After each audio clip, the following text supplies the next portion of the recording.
el top número uno que más generaciones ha dañado, porque esta es la frase que más daño ha causado a la humanidad, que más vidas ha arruinado y más sueños ha enterrado. ¿Ya sabes cuál es? Esa que te decía o te dice tu mamá o tu abuela: hija, ¿qué va a decir la gente? Comencemos por aclarar quién es la gente. La gente somos todos los ciudadanos de a pie que pensamos, opinamos y nos juzgamos los unos a los otros. Como decía el cantautor Alberto Cortés, los demás de los demás. ¿Y por qué esta frase ha causado tanto impacto negativo en la vida de generaciones enteras? Porque por el temor al que dirán en las familias se maneja una doble moral, solo para quedar bien socialmente o como el modelo de la familia perfecta, entre comillas. Por lo tanto, en ella no se pueden permitir cometer ningún tipo de error, porque la sociedad castiga con el desprestigio. Y es justo en estas familias donde sus integrantes quieren vivir la vida a su modo y son obligados a renunciar a ello, o como dije anteriormente, tener una doble moral. En ella nacen los artistas, los librepensadores, los que se preguntan: ¿esto me hace feliz? Pero por las normas culturales son coaccionados a mirar atrás. En algunas de estas familias se encuentra el abusador sexual, que acaba con la vida de alguno o alguno de los hijos, pero no puede denunciarse y hay que pasar la página porque o te lo inventaste o en esta familia tan honorable eso no sucede. Dicho abusador puede ser uno de los abuelos, padres, hermanos mayores, tíos, primos o los amigos más queridos por todos, incluido el señor cura o el pastor a quien se le confía la vida espiritual de los hijos, el médico familiar, el entrenador deportivo, el profesor o el cuidador, entre otros, de ambos géneros, porque no me refiero solo a los hombres, porque ellos también han pagado su cuota personal de trauma.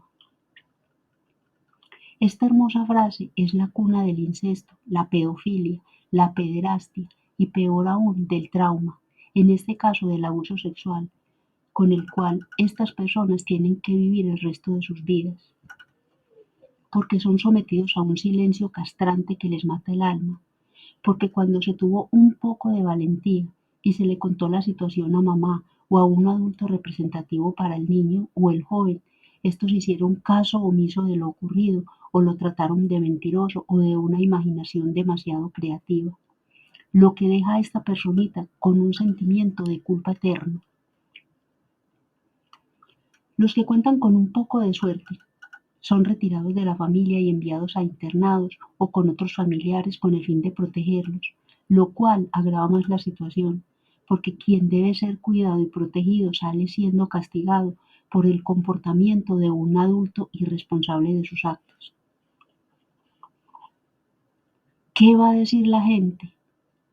Ha impedido que algunas personas expresen abiertamente su inclinación sexual, ha generado incontables abortos, ha creado adictos de todo tipo, suicidas, homicidas y enfermos mentales, por mencionar solo algunos.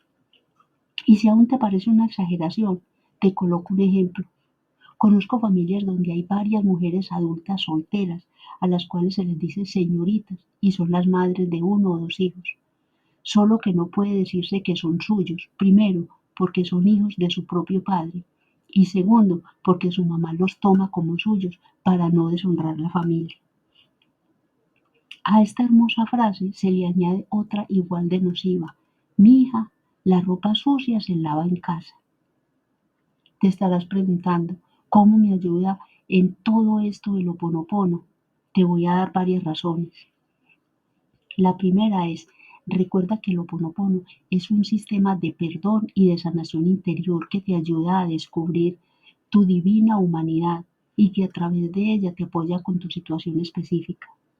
La segunda, y con el Ho'oponopono liberas las emociones atrapadas en tu cuerpo como el miedo, la ira, la tristeza, la desconfianza, entre otras, y permite que fluyan en forma de palabras, historias, cuentos, cantos, poesía, teatro o como tú lo elijas, para que se procesen de forma saludable y faciliten el proceso de sanación.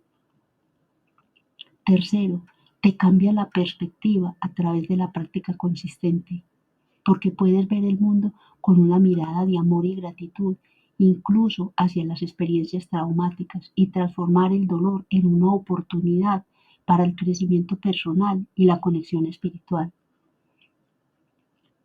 El Ho'oponopono te capacita para el autocuidado y el 100% de responsabilidad de ti mismo, porque fomenta el amor propio y te ayuda a dedicar tiempo y energía en sanar y nutrir el bienestar físico, mental, emocional y espiritual. De esta forma, se fortalece tu capacidad para hacerle frente al trauma y construir una vida con sentido. Y dejé para lo último el perdón, no porque sea el menos importante, sino porque es el más complejo en estas situaciones. Sin embargo, al perdonarte tú mismo, que es por donde debes iniciar, dejas atrás todo tipo de autoimputaciones de culpa o vergüenza asociada con la situación. Y segundo, luego de perdonarte tú mismo, es posible perdonar al agresor y liberarte de las emociones negativas y abrirte espacio para la sanación. Recuerda que para la divinidad todo es posible. Y esto no significa que el trauma no sucedió, pero sí te ayuda a limpiar sus huellas en tu historia personal y te llena de paz y armonía. ¿Cuál es nuestra responsabilidad personal y social desde el Ho'oponopono? Porque todos como sociedad tenemos una corresponsabilidad. Mirar con misericordia y respeto la vida de cada persona, abolir el juzgamiento, el chisme y la crítica, y hacernos responsables como integrantes de una familia o padre cabeza de esta, de construir entornos protectores y seguros para todos, haciendo uso del poder del conocimiento para entender el trauma y sus consecuencias en la vida de quienes lo sufren. Segundo, siendo consciente que cada silencio frente a un acto brutal contra un infante o un adolescente hay que denunciarlo y dejar de ser cómplices por el hecho de ser familia. Esta lealtad inconsciente de querer proteger a un adulto por temor a dejar de pertenecer a la familia es más aberrante que sano, porque perpetúa el acto en las próximas generaciones hasta que alguien decida sanarlo. Para concluir, recuerda que tú eres más importante que la opinión de la gente y que puedes hacer con tu vida una obra maestra si así lo deseas, y que eres tu sanador si despiertas tu conciencia. Te animo para que inicies este viaje personal de sanación y de transformación interior. En la descripción del video te dejo un correo electrónico donde puedes dejarme tus preguntas y un número de WhatsApp para el mismo fin. Suscríbete si aún no lo has hecho y comparte este material si consideras que puede ser de utilidad para otras personas. Recuerda, conquístate día a día y brilla. Nos vemos muy pronto.